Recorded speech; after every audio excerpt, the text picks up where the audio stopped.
दोगे आप?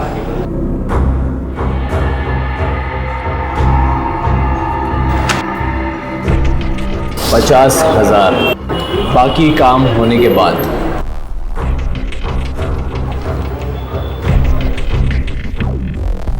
अच्छा, करना क्या है? एक औरत ने मेरी जिंदगी हराम कर दी, उसे ठिकाने लगाना है, लेकिन किसी को कानों कान खबर नहीं होनी चाहिए। अब आप शेर को शिकार करना सिखाओगे नहीं? ये औरत है कौन? मेरे बच्चे की माँ।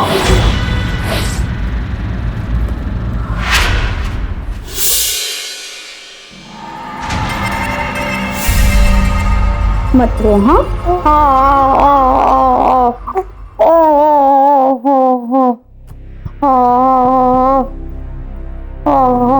काम करती नहीं जाती। मेम साहब, अगले महीने से पगार बढ़ा दो। अरे लेकिन तुझे काम करते हुए तो सिर्फ 3 महीने हुए ना। फिर शाम को वो आएंगे तो उनसे बात करके बताती हूँ। घर के सारे फैसले वही करते हैं। हो, सारा दिन वैशाली ये कर, वैशाली वो कर, और जब पगार बढ़ाने की बात करो तो चिंदीगिरी चालू हो जाती है।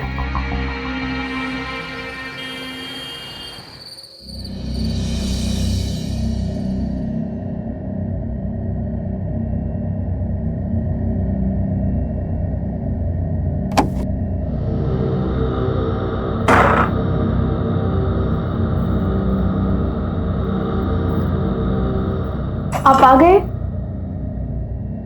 बड़ी देर हो गई। चलिए मैं खाना लगाती हूँ। हाँ।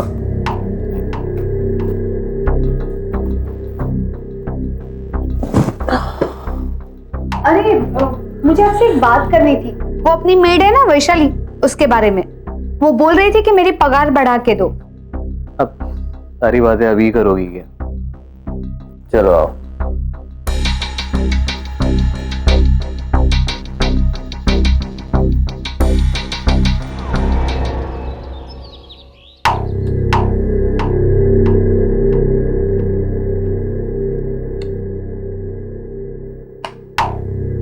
क्या बात है?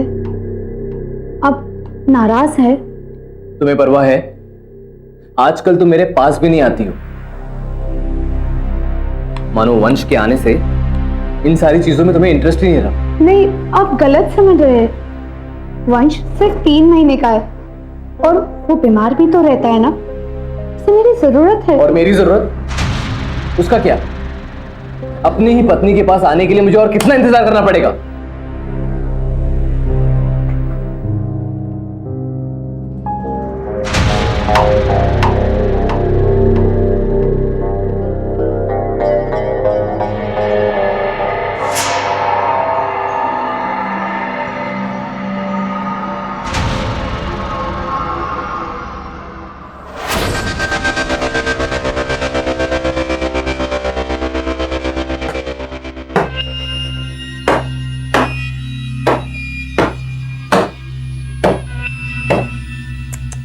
कितना गंदा है।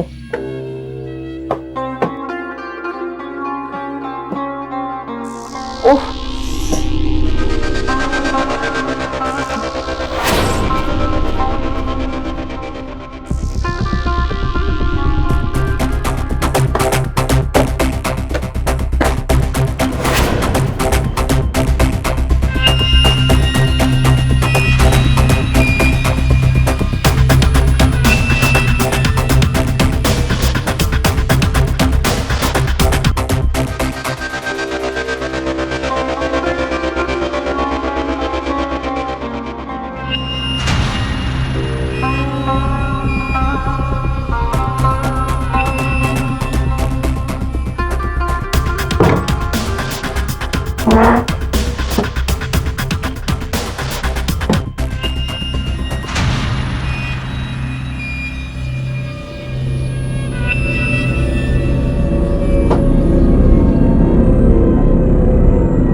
क्या हुआ साहब? अरे लगता है मोच आ गई, जरा वो ड्रॉवर में से बाम निकाल के देना मुझे। हाँ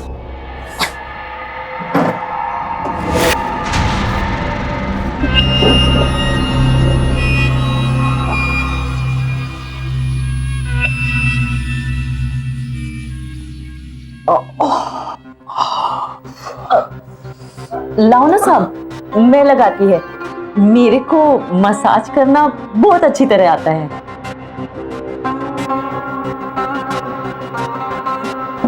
बैठो ना साहब, लगा दिया ना मैं। बैठो ना साहब, लगाती हूँ मैं।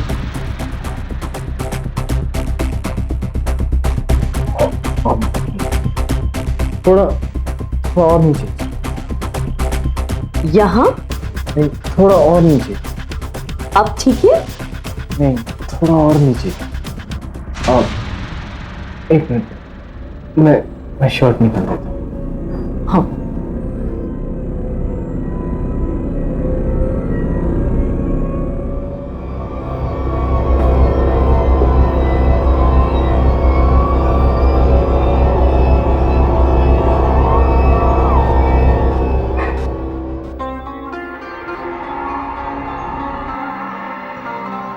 हो गया साहब? कैसा लगा साहब? अरे वाह वैशाली, तू तो बड़ी एक्सपर्ट है। मैं तो और भी बहुत सी चीजों में एक्सपर्ट हूँ साहब। कुछ और करना हो तो बताना। दरवाजा बंद कर।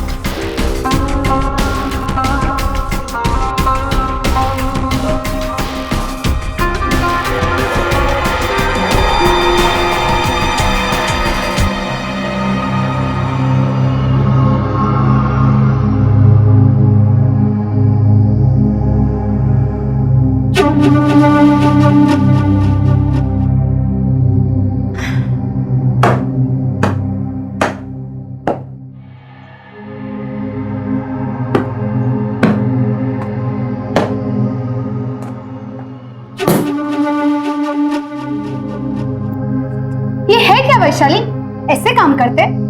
काम तो ढंग से होता नहीं है तुमसे, और पगार बढ़ाकर चाहिए। हाँ ये क्या हो रहा है? देखिए ना, ठीक से तो काम होता नहीं है इससे, और पगार बढ़ाने की रट लगाकर बैठी है। हाँ? तुम्हें जरा भी अक्ल है? इस तरह से किसी से बात करते हैं? वैशाली तुम्हारे घर में काम करती है, इसका मतलब ये नहीं कि तुमने उसे खरीद लिया, जो मुंह में आए वो बोलो। अगर वो सैलरी बढ़ाने की बात करती है तो क्या गलत है उसमें? तुम्हारे घर में फ्री में काम करेगी वो। अरे लेकिन कुछ नहीं सुनना है मुझे। सुनो, अगले महीने से तुम्हारी सैलरी बढ़ा दी जाएगी। और तुम सॉरी बोलो उसे। सॉरी कहो।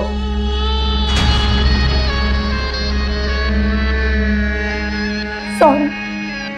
ठीक है, ये रोज रोज का खिटपिट मेरे को पसंद नहीं है। हाँ, अगले बार से ध्यान रखना।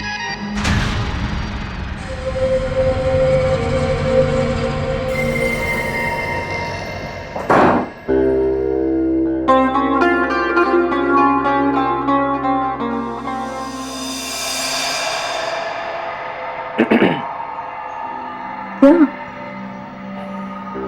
Study room. नहीं साहब, आपकी बीवी ने बिना मतलब में मेरा दिमाग का दही बना दिया है। मेरा मूड नहीं है।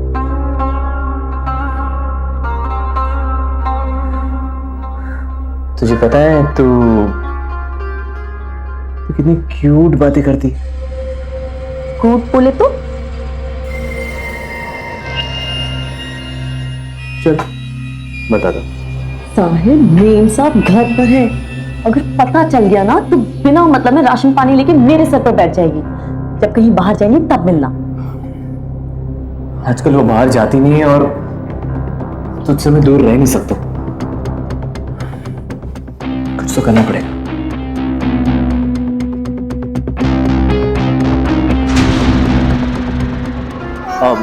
अनीता, वो कहते हैं कि जब दवाई का असर ना हो ना तो दुआ का असर जरूर होता है। मैं एक काम करता हूँ, मैं पंडित जी से बात करके आता हूँ। ये आप कह रहे हैं? क्यों? आप तो पूजा पाठ में बिल्कुल यकीन नहीं करते ना। अरे जब बात अपने बच्चे की हो ना तो इंसान हर चीज पे विश्वास करने लगता है। मैं बस अभी जाकर आता हूँ। अरे पर रुकिए, सुनिए। नहीं।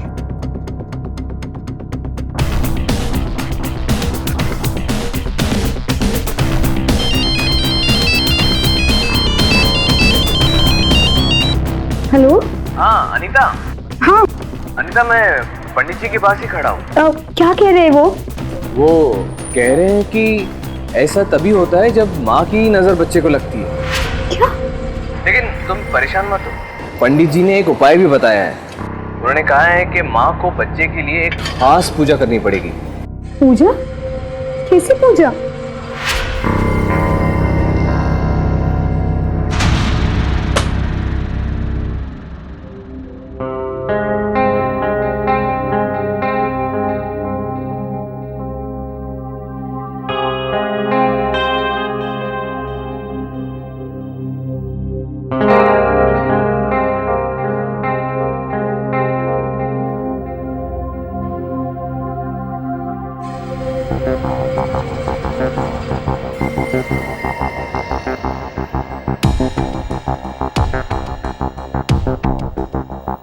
अब तुम श्रद्धा से भगवान का नाम जाप करना शुरू कर दो।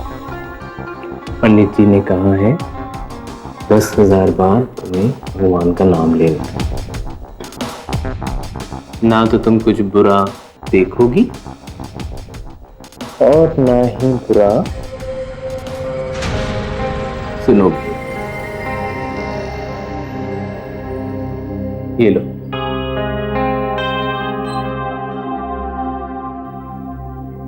जाप करना शुरू करो।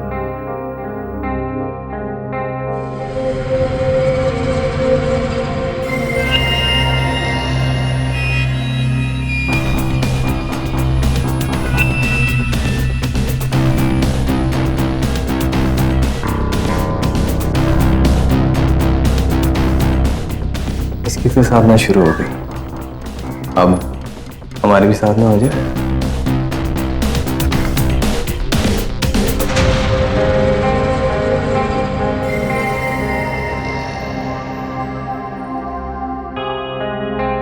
इस आदमी की नीचता देखकर एक मर्द होने के नाते मैं शर्मसार हो गया हूं।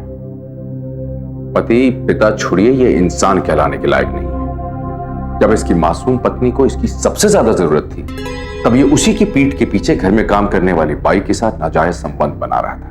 क्या एक बच्चे की जिम्मेदारी सिर्फ उसकी मां की होती है?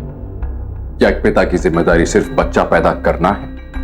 क्या सुमित को पिता का दर्जा मिलना चाहिए? क्या होगा सुमित के साथ? क्या उसकी पत्नी अनीता उसके सच को कभी जान पाएगी? इन्हीं सवालों के जवाब जानने के लिए आइए इस कहानी को आगे देखते हैं।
सुमित?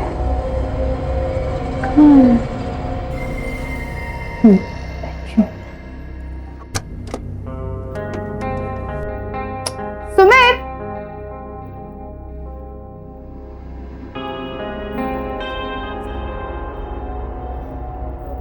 सुमित ये भी नहीं है।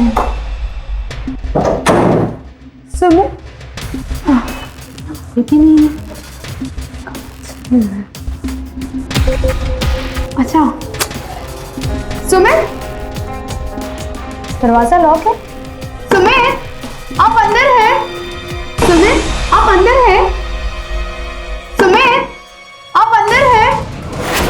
सुमित सुमित सुमित दरवाजा खोलिए। ये आप बिना शिफ्ट के अंदर क्या कर रहे थे? एक्सरसाइज कर रहा था। तो पर दरवाजा लॉक करने की क्या जरूरत थी? वो मैं बिना शर्ट के था ना, इसलिए मैं नहीं चाहता था कि वैशाली अंदर आ जाए।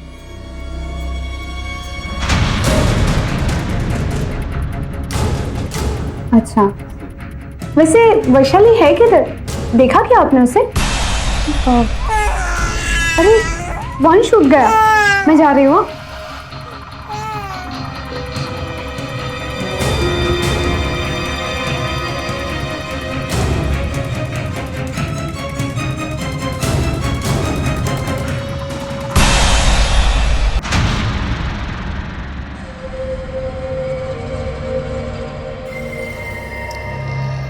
क्या यार ये खाने में इतना नमक? मुझे तो ठीक लगा। तो मैं बेकार के बहाने बना रहा हूँ। नहीं नहीं, मेरे कहने का मतलब वो नहीं था। पता नहीं। देखो अनीता, मुझे पता है कि वंश के आने के बाद तुम बहुत बिजी रहती हो, ठीक से खाना भी नहीं बना पा रही हो। एक काम करते, कुछ दिनों के लिए ना हम एक कुक रख लेते। नहीं नहीं, उसकी कोई जरूरत नहीं। वैसे भी वंश के आने के बाद इतने खर्चे बढ़ गए और मैं पूरी कोशिश कर रही हूँ ना, मैं आपको शिकायत का एक भी मौका नहीं दूंगी। अरे मैं भी अपनी बीवी को शिकायत का मौका नहीं देना चाहता, इसलिए एक काम करते। सुनो, तुम्हें खाना बनाना आता है? हाँ साहब, वो जो शर्मा जी का घर है ना, उधर मैं खाना ही बनाती, वेज नॉन वेज सब। और बिरयानी तो मैं बहुत अच्छा बना लेती साहब। हाँ तो बस कल से तुम हमारे यहाँ पे खाना बनाओगे। सुबह का नाश्ता, दोपहर और रात का खाना, और गर्मा गर्म रोटियां चाहिए मुझे। लेकिन साहब मैं तो बहुत दूर रहती, इतनी सुबह सुबह कैसे आएगी? हाँ तो यहाँ ही रह जा। अरे ये आप क्या कह रहे? ये यहाँ कैसे रह सकती है? क्यों, क्या प्रॉब्लम है? सिर्फ इसलिए कि एक नौकरानी है तुम इसे काबिल नहीं समझती हो कि इस घर में रह सकती है? देखो अनीता, तुमसे तो कुछ होता नहीं है। जब मैं सिचुएशन को संभाल रहा हूं ना, तो बीच में मत बोलो। तुम अपना सामान लेकर आ जाओ।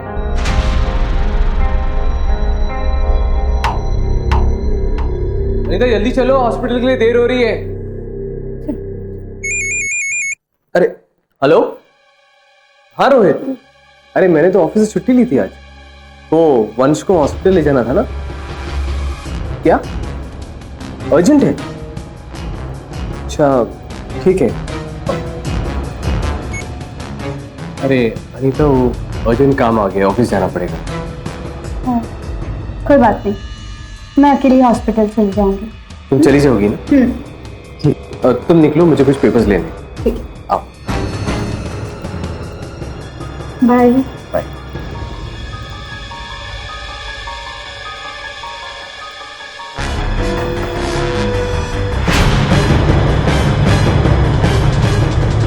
क्यों साहब, रोहित को फोन करने में देर तो नहीं हुई ना?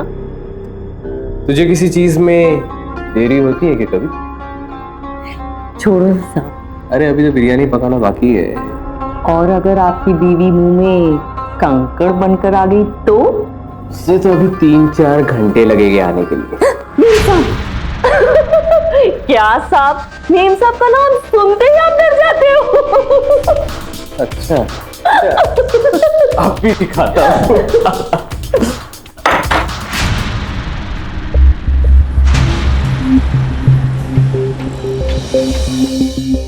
क्या साहब, मेम साहब का गाउन? डोंट वरी, पहले से अब बेटर है। ये दवाएं देते रहिएगा। Thank you. You're welcome.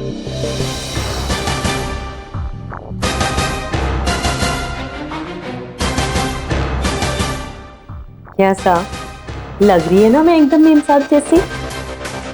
अरे कहाँ वो और कहाँ तू, तेरा पास तो आ, अच्छे से तो देखो तुझे।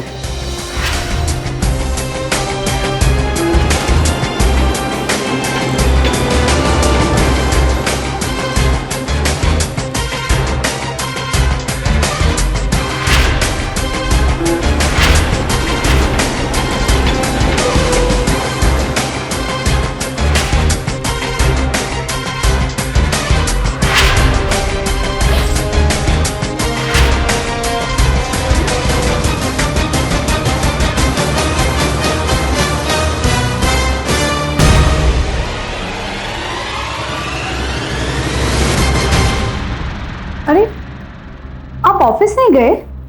हाँ, वो फोन पर ही मैंने उन्हें समझा दिया था और अभी ये फाइल्स के साथ सर फोड़ रहा था। लेकिन तुम इतनी जल्दी कैसे आ गई? हॉस्पिटल में भीड़ ही नहीं थी।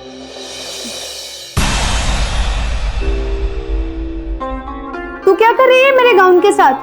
कुछ नहीं मेम साहब, गंदा हो गया था, बस मैं तो धोने जा रही थी। ठीक है।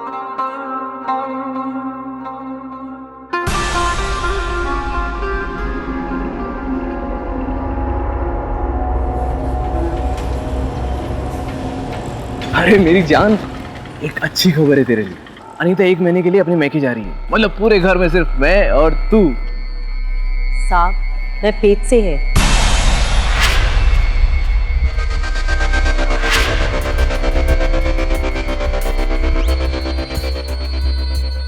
क्या? मैं कुछ समझा नहीं। क्यों? ऐसे तो आपको मेरी हर बात कूट लगती है, आज आपको क्यों नहीं कुछ समझ में आ रहा? मैं आपके बच्चे की मां बनने वाली है। तूने किसी को बताया तो नहीं? नहीं, अभी डॉक्टर मैडम से मिल के आ रही है मैं। ये बच्चा गिरा दे। ये सब मैं कैसे करेगी साहब? अरे मैं हूं ना, मैं सब अरेंज कर दूंगा। तू घबरा मत, मैं तेरे साथ हूं। तू बस ये बच्चा गिरा दे।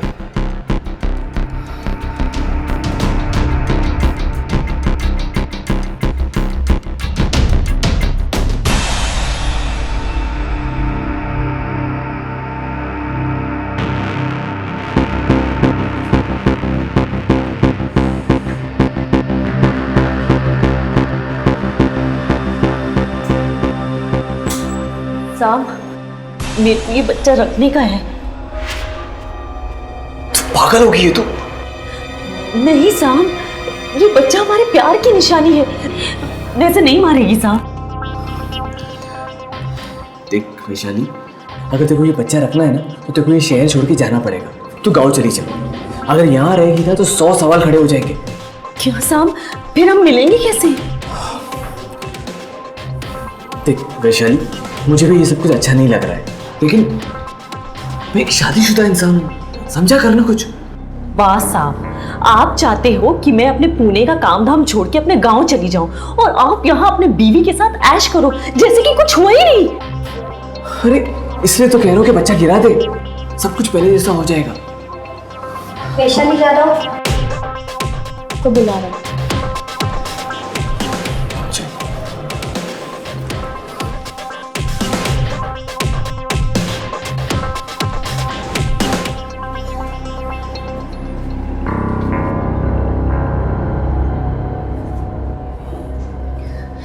साहब वैसे ये नहीं होगा, मैं ये बच्चा रखेगी साहब। नहीं साहब। वैशाली, वैशाली देख, थोड़ी देर का काम है, क्यों परेशानी पालना चाहती हो तुम? ये परेशानी नहीं है, मेरा बच्चा है ये, जिसका बाप तू है, और मैं कहीं नहीं जाएगी, इसे यही पैदा करेगी, गांव भी नहीं जाएगी, यही रहेगी और आपके घर में काम भी करेगी। जब भी कोई इंसान अपनी शादी के मर्यादा को तोड़ते हुए किसी तीसरे के साथ नाजायज संबंध बनाता है तो उस घर के टूटने का खतरा बहुत बढ़ जाता है। इंसान को हमेशा ऐसा लगता है कि उसकी चोरी पकड़ी नहीं जाएगी, पर सच यह है कि हर चोर पकड़ा जाता है। सुमित के मन में भी डर बैठ गया था। उसे डर था कि कहीं उसकी पत्नी उसकी और वैशाली के सच को जान ना जाए। वो ऐसा बिल्कुल नहीं चाहता था। वैशाली घरपात कराने से इनकार कर रही, उसके हाथ एक ऐसा तुरुप का पत्ता लग गया था जिससे वो पूरे के पूरे खेल को बदल सकती, और ये बात वो जानती। आखिर क्या मंसूबे थे उसके, इस कहानी में आगे क्या होगा, आइए देखते हैं।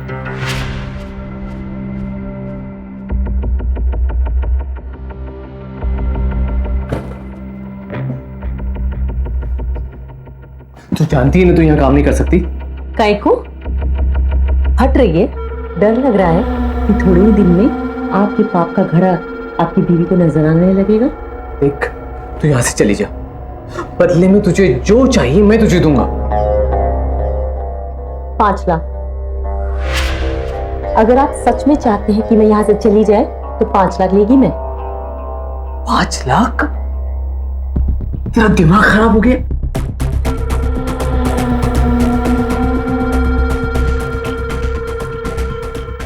मेम साहेब,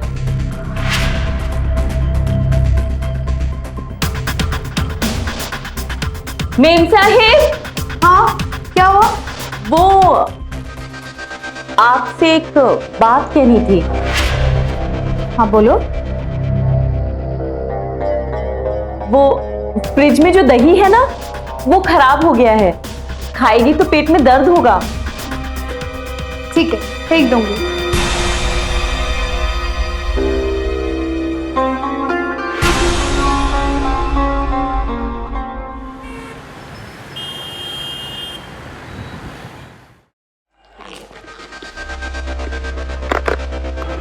ये रहे 5 लाख।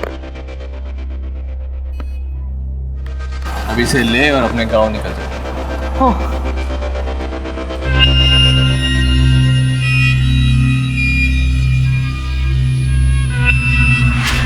सुनिए ना, ये 3 दिनों से वैशाली का कुछ पता नहीं है, पता नहीं कहाँ चले गए, और वो भी एकदम रात में। उसकी 3 हफ्ते की सैलरी भी बाकी है। वैसे बिना पैसे लिए काम छोड़ने वालों में से तो वो है नहीं। सुनिए ना, मुझे उसकी फिक्र हो रही है। क्यों ना हम पुलिस में इन्फॉर्म करें? अरे नहीं, मैं बताना ही भूल गया तुम्हें। वो कह रही थी कि उसकी माँ की तबीयत खराब है, तो शायद उसकी माँ को देखने गाँव गई होगी। मैं देखता।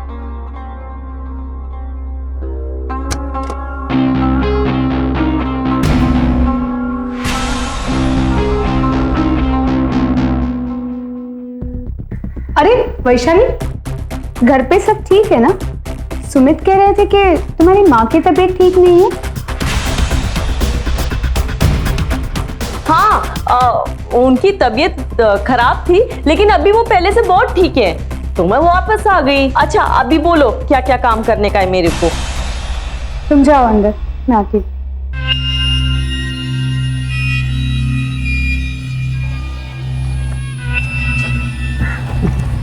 तू इधर वापस क्यों चली आई? तू तो पैसे लेके चली जाने वाली थी ना? हाँ, सोचा तो यही था कि पैसे लेके हमेशा के लिए चली जाएगी, बच्चे को पैदा करेगी, पालेगी, अच्छे स्कूल भेजेगी, एक बड़ा आदमी बनाएगी।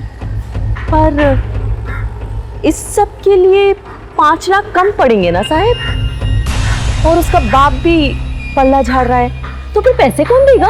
ब्लैकमेल कर रही है तू मुझे? ब्लैकमेल बोले तो? मेरी जिंदगी से, इस शहर से जाने का क्या लेगी तू? आपके जिंदगी से जाने का तो दिल नहीं करता साहब, लेकिन आपकी बीवी और बच्चे का चेहरा याद आ जाता है।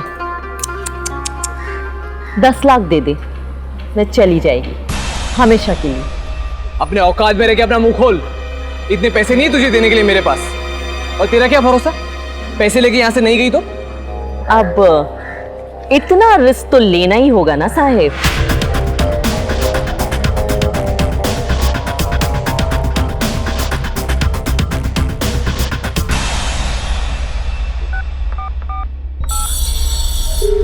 हेलो,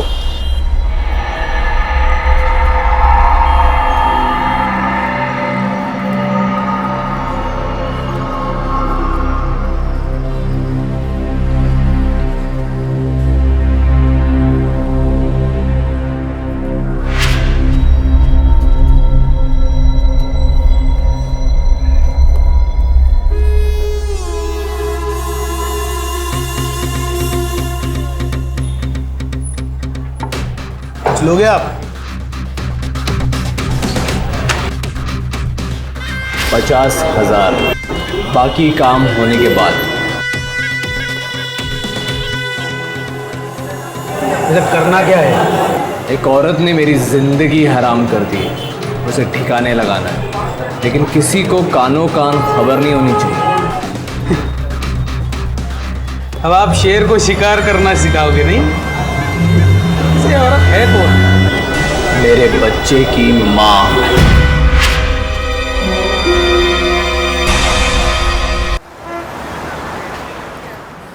मैं आधे घंटे में उसको लेके पहुंच रहा हूँ, तैयार रहना।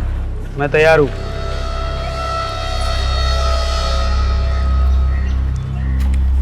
कहाँ है मेरे पैसे? पैसे का इंतजाम हो गया है, मेरे दोस्त के पास रखा हो। वहाँ पे हम लोग दोनों साथ में जाएंगे और मैं तेरे पैसे तुझे दे दूंगा, लेकिन उसके बाद तू अपना सामान लेके शहर से दूर चली जाएगी। उसके बाद ना तो तू या तेरी खबर यहाँ पे पलट कर आएगी, समझी? लेकिन अगर मेम साहब पूछेगी कि मैं एकदम से काम छोड़ के क्यों जा रही हूँ तो मैं उसका टेंशन तू मत ले। अनीता से मैंने कह दिया है कि तेरी आई की तबीयत फिर से खराब हो गई है, उसका ऑपरेशन है और तू अभी गाँव में रहेगी। पैसे चाहिए ना तुझे? चल बैठ।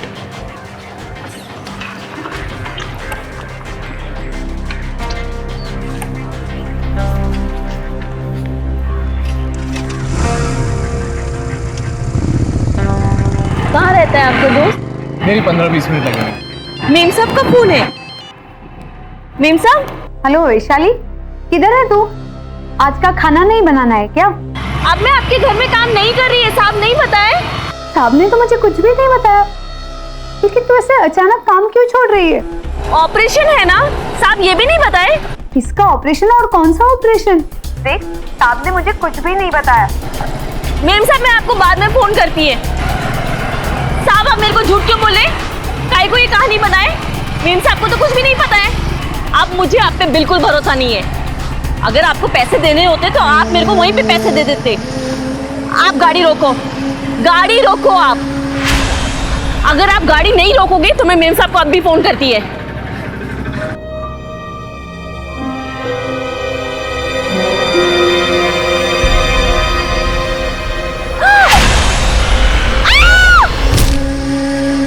अरे भाई साहब, अरे अरे अरे हेल्प कीजिए प्लीज, एक्सीडेंट हो गया। अरे भाई साहब, मेरे एम्बुलेंस को बुलाओ। अरे अरे अरे प्लीज उनको। वो औरत कौन है, क्या लगती है आपको? जी सर, वो हमारे घर में काम करती थी, हमारी फुल टाइम मेड। आप अपनी मेड को बाइक पर घुमाया करते हैं? सर वो बाजार जा रही थी और मैं भी उसी तरफ जा रहा था, तो उसने कहा मुझसे कि उसे वहां तक छोड़ दे। सर वो हमारे घर का एक हिस्सा थी सर। मुझे तो यकीन नहीं हो रहा कि उसके साथ में ये सब कुछ हो गया।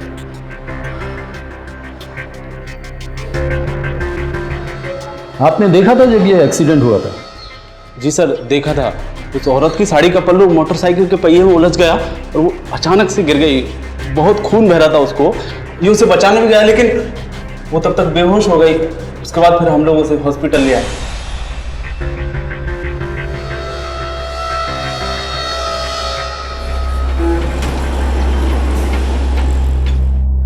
वैशाली कैसी है? वो आईसीयू में है, वो डॉक्टर कह रहे हैं कि वो उसका बचना मुश्किल है। मैं उसे देखकर आती हूँ। अरे वो आईसीयू में हो ना, वो तुम्हें जाने नहीं देंगे, वो बेहोश ही हो। वैसे आप वैशाली के साथ बाइक पर कहाँ जा रहे थे? वो सब्जी लेने जा रही थी और मैं भी उसी रास्ते से जा रहा था, तो उसने कहा छोड़ दो, तो मैंने छोड़ दिया। लेकिन वैशाली को तो मैंने आज सब्जी लाने के लिए कहा ही नहीं था। अरे मुझे क्या पता तुमने क्या कहा क्या नहीं कहा, अब उसने जो कहा मैंने बताया। लेकिन फिर भी मुझे एक बात समझ में नहीं आ रही। वैशाली ने मुझे फोन पर कहा कि वो काम छोड़ रही है और किसी ऑपरेशन का भी जिक्र कर रही थी, और साथ में ये भी कहा कि ये सब कुछ आपने मुझे बताया है। अरे तुम मुझसे इतना सवाल क्यों कर रही हो? हाँ, अब झूठ बोल रही थी वो। अब मेट की बातों में आ रही हो तुम। लेकिन छोड़ो, वो चली गई है। अब अगर फिक्र करना है तो नई मेट की फिक्र करो।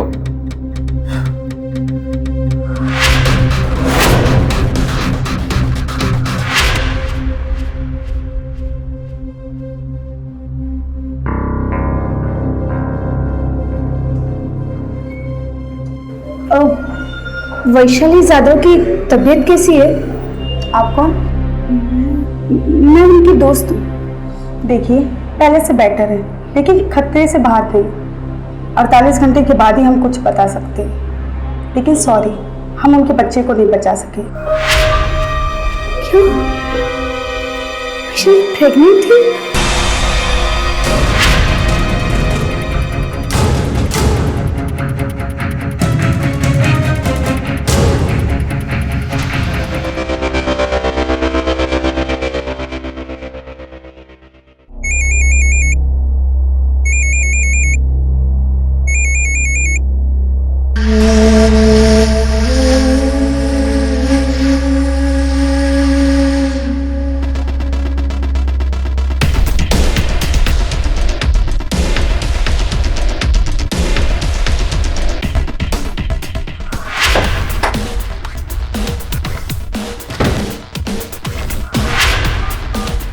हेलो, मेरा तो टाइम गया ना। मुझे मेरे बाकी के 50,000 रुपए चाहिए, जल्द से जल्द, समझे? किस बात के पैसे? अरे जो काम मैंने तुम्हें दिया था वो तो मैंने खुद कर दिया। तुमसे बात करता हूँ। क्या हुआ? मुझे तबीयत कुछ ठीक नहीं लग रही। मेरे लिए प्लीज एक गिलास पानी लेकर आएंगे? हाँ, मैं अभी लाया।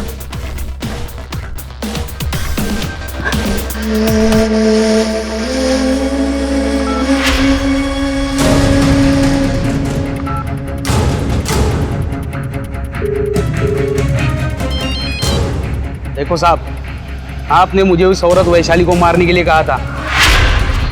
मैं वहां तैयार भी था, और अगर आपने वही काम कर दिया, उस औरत को मार दिया, तो इसमें मेरी क्या गलती है? मेरा तो टाइम गया ना। मुझे मेरे बाकी के 50,000 रुपए चाहिए, जल्द से जल्द, समझे? इससे बात कर रही हो तुम? हाँ, राजू से, जो आपके कहने पर वैशाली को मारने वाला था वो। अगर आपने वैशाली को नहीं मारा होता तो। अब मैंने इस फोन में सब कुछ रिकॉर्ड कर लिया है, आपको कोई नहीं बचा सकता है।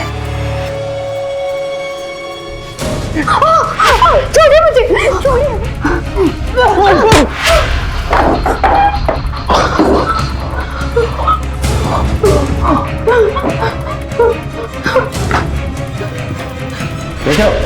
सर प्लीज सर, चलो। अनिता, मैंने आपको अपनी किस्मत मानकर आप पे भरोसा किया, लेकिन आपने क्या किया?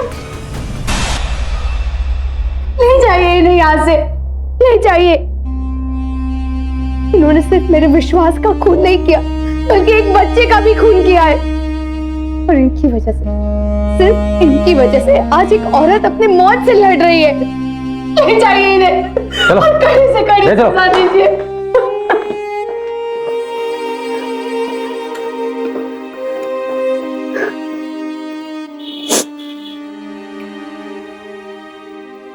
जब तक अनीता को सुमित और वैशाली के बारे में पता चला, तब तक बहुत देर हो चुकी थी। सुमित एक अपराधी बन चुका था।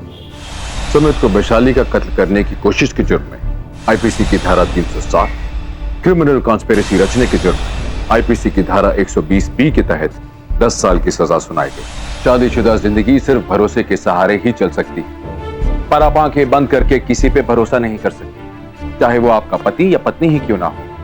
अगर आपकी शादीशुदा जिंदगी में कोई तनाव है तो एक दूसरे से बात कीजिए, दिल खोल के अपनी बात को समझाइए, सामने वाले की बात सुनिए, बड़ों की, दोस्तों की सलाह सुनिए। इस सब के बावजूद भी अगर हल ना निकले तो शांतिपूर्वक इज्जत के साथ अलग हो जाइए।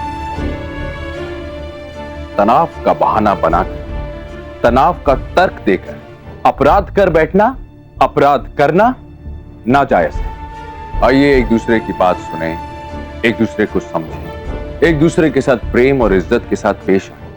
आइए मिलकर एक खुशहाल घर बनाएं, खुशहाल समाज बनाएं, एक सतर्क और सावधान देश बनाएं। इसी उम्मीद के साथ गौरव चोपड़ा आपसे विदा लेता है। फिर लौटूंगा एक और सच्ची घटना को लेकर, जहां इंडिया क्राइम से लड़ेगा और बखूबी जीतेगा। तब तक देखते रहिए सावधान इंडिया, फाइट बैक नाउ।